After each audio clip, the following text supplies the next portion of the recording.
On July 2nd, 2014, the Guardians signed 6 international free agent players to contracts.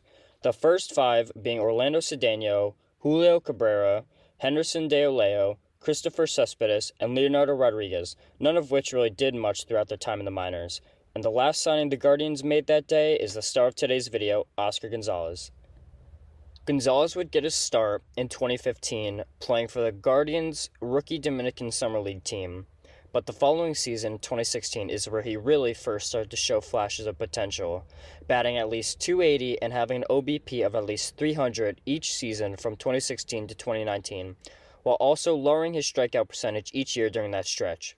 He would show up on MLB's top 30 prospect rankings for the Guardians, reaching number 28 in 2017, number 18 in 2018, before strangely disappearing off the list in 2019 and not making another appearance despite getting better and better each minor league season. Coming off of arguably his best season in 2019, where he set career highs playing in 125 games and only striking out 16.5% of the time, he would have to wait till 2021 to play again, as the 2022 minor league season would end up getting canceled. But when 2021 rolled around, no pitcher was ready for the new and improved Oscar Gonzalez.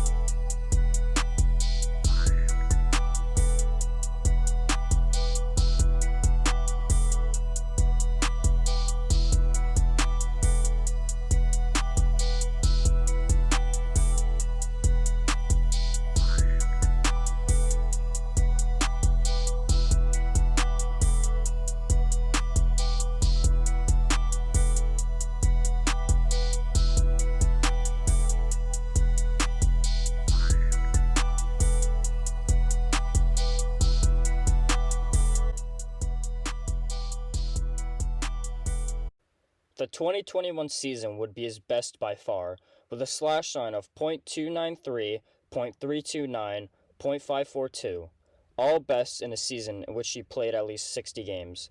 He also slugged for 31 home runs, which tied him for 7th in the minors that season, and he was also tied for 10th in hits.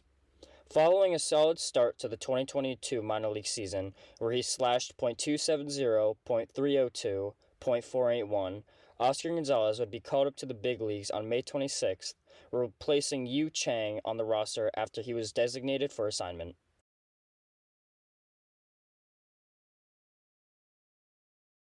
On the same day as his call-up, Oscar Gonzalez would make his major league debut playing right field for, at the time, third-place Guardians. Wait a second, third place and a losing record? Man, Oscar Gonzalez really turned this ball club around. In the top of the second inning, Gonzalez singled to center field off of Tigers ace pitcher Tariq Skubal in his first big league at-bat. He also made a nice running catch early in the first inning, possibly saving the Guardians a few runs. He'd go on to finish the game hitting 2 for 4 with a double, no walks, and no strikeouts. 2 days later in his second game, he would put up the same exact box score. This time the Guardians blew out the Tigers 8-1, so I guess that's nice. He would use those first 2 games to build momentum to start his career, as during the first 2 weeks of his season, he would play like an all-star, hitting for the 4th best average, 15th best on-base percentage, 32nd best slugging percentage, and he had the 18th highest WRC plus out of 195 qualified players during a stretch from May 26th to July 11th. And among just rookies during that same stretch, he ranked first place in each category, significantly above second place Jake Berger and Jack Suwinski. Speaking of rookies, let's see how his season compares to some of the others in his class.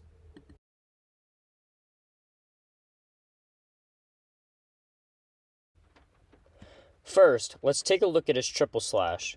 The batting average and slugging percentage look really good, but man, that on-base percentage is ugly. For comparison, let's check out the stats of top-hitting rookies Julio Rodriguez, Michael Harris Jr., Adley Rutschman, and Steven Kwan. And yep, it checks out. Out of the 5, Gonzalez has the 3rd best average, although only 2 points lower than first place and teammate Steven Kwan. Gonzalez also placed 3rd place in slugging, but he had the lowest on-base percentage of the group with an astonishingly low .327 on-base percentage. That ranks him 92nd among players with at least 350 plate appearances. Looking a bit more into the stats reveals the main reason for the low OBP is that he has the 12th worst walk rate in the league at 3.9%. That means out of every 25 plate appearances, Gonzalez on average would only draw a walk in one of them. Last season's leader in walk percentage was Juan Soto with a whopping 20.3%. In those same 25 plate appearances, Soto would average 5 walks over Gonzalez's 1. So, huge difference. Obviously, drawing walks isn't a part of Gonzalez's game, being that he's never had a season with over a 5% walk rate since 2016. So what is his game plan when he's at bat? It can basically be simplified into 1. Swing the bat, 2. Hope to make contact, and 3. Hope no one fields the ball before he reaches first base. And no, I'm not really exaggerating, as Gonzalez had the second highest swing percentage and tied for the second highest out-of-zone swing percentage as well. So that's a check for step 1. So how about step 2? Yeah, not so good, as he placed middle of the pack in zone contact percentage, and he's bottom 100 in overall contact percentage. So how about step 3? With a batting average on balls in play of .345, Gonzalez is 20th in the league in BABIP, so he's pretty good at avoiding gloves when he does hit the ball.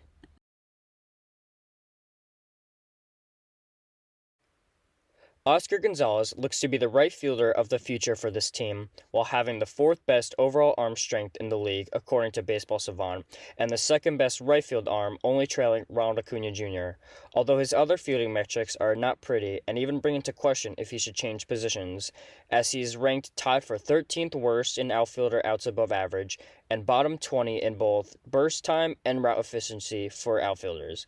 So position change to the DH spot isn't the craziest idea, as the team doesn't have a set DH for next season, and if they do end up moving Gonzalez, then he would become the league's fastest DH, only tied with Andrew McCutchen of the Brewers. But McCutchen might end up retiring at some point during this offseason, so who knows.